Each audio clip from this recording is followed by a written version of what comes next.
Hi ladies, I'm Tracy, Lynn, Dougherty. Last week I talked about looking at our lives like a garden, that we need to pay attention to the weeds in our garden, the sins in our lives, that we need to remove the weeds from the root, not just snap them off at the surface. And we can't allow ourselves to be deceived by weeds that appear beautiful. They're still weeds, still sin. We also discussed pruning. There are things we need to just get rid of in our lives, cut out of our lives. They're not necessarily a sin, but they're keeping us from living the life that God intended us for us to live. Today I want to add to our garden of life. First, fences. Song of Songs, chapter 2, verse 15. Catch for us the foxes, the little foxes that ruin the vineyards, our vineyards that are in full bloom. Ruin our gardens. Little foxes aren't sin. There are things that we hardly notice until the damage is done. They're usually small things that appear innocent but can easily turn into trouble. Fences put boundaries in our lives. Keep the foxes out of our garden.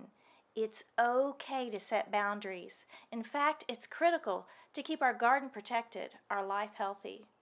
Let's look at Abraham and Lot from the book of Genesis. They were sharing an area of land, but they had both become so prosperous that there just wasn't enough room for both. So Abraham told Lot to choose where he wanted to settle. Genesis chapter 13, verse 10. Lot looked up and saw that the whole plain of the Jordan was well watered, like the garden of the Lord. It was attractive, desirable. Continuing with verses 12 and 13. Lot pitched his tent near Sodom. Now the men of Sodom were wicked and were sinning greatly against the Lord. Lot knew that sin was right there, but it was so attractive he chose to move closer to the city of sin. A few short verses later, chapter 14, verse 12 tells us Lot is living in Sodom. Verse 14, Lot was taken captive. Lot did not set his boundaries, his fences, far enough away from sin. We need to strive to stay close to God, move closer to God rather than see how close we can get to sin.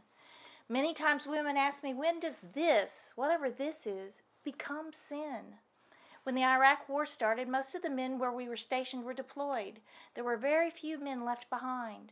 Several months into the deployment, some of the women in my neighborhood decided to do a girls' night out. Now, a girls' night out is not a sin. I've had some great times on girls' night out.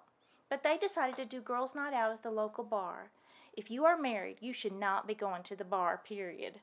Anyway, a fairly large group went and sat at a table, had a drink, and enjoyed each other's company. Well, the next weekend rolled around, and some of them decided to do it again. And this time they just chose to talk to some men in the bar.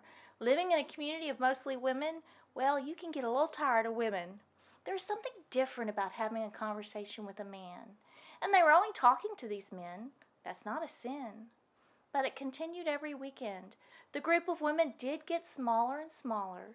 But next thing they knew, they were dancing, but only fast dancing. Then slow dancing. Then two of the women ended up in affairs. I know that the first night that they did girls' night out, they did not intend to have an affair. They just failed to put their fences close. Instead, they got close to sin. For example, in my own life, when I started doing Facebook, Marshall didn't have a Facebook account, so I set the boundary that I would not friend men. Now, did I think I was in danger of having an affair if I became friends with a man on Facebook? No. But I did set a fence to protect my marriage. It's about protecting your garden, your life. Proverbs chapter 4, verse 23, above all else, guard your heart, for it is the wellspring of life. The King James Version says this, keep thy heart with all diligence, for out of it are the issues of life. Got any issues in your life? Maybe you need to look at where you've set your fences, your boundaries. Again, we need to strive to move closer to God rather than see how close we can get to sin. The second thing the garden of our life needs are stakes. My favorite thing in our home garden are tomatoes. I can't get enough of them. To have healthy, productive tomatoes, they must be staked. This means having some kind of firm stick or pole in the ground and then attaching the plant to the stick. Colossians chapter 3 verse 13 says, bear with each other. We tend to think this means put up with one another. The definition of bear is to hold up, support, to remain firm under a load. Last year I served on the Protestant Women of the Chapel Board, and our president, Julie, had us stand and grasp one another by our forearms, look into each other's eyes and say, "I am staking myself to you. As long as I stand, you will stand." It was powerful. We committed to one another to help each other stand firm under the load of leadership, the load of life. As I drove home that afternoon, I thought about the women in my past who had staked themselves to me. It wasn't a formal thing, no ceremony was involved, but I became overwhelmed when I recalled all these women who have stood with me, helped me remain upright and firm when I went through challenging times, several times. Look for women to stake yourself to hold you steady during the tough storms of life. Also look for women you can help remain firm. When we stake ourselves to one another, it allows us both to bear more fruit. Finally, I want to remind you, you are not alone in your garden. You are not alone in your life. Many times through the Bible, God says, "I am with you." God is with you. He is for you. So, are you finding yourself with issues in your life? Do you need to move your fences, your boundaries in closer, further away from sin? What about the women who have staked themselves to you? Have you said thank you recently? Do you need to find women to stake yourself to help hold them firm?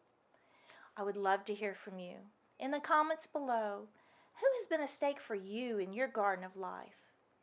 If you would like to receive more videos like this one, go to equipandencouragewomen.com/subscribe. It's free. If you subscribe, you also receive our video, Living Your Priorities. Thank you so much for sharing your time with me. All my best to you.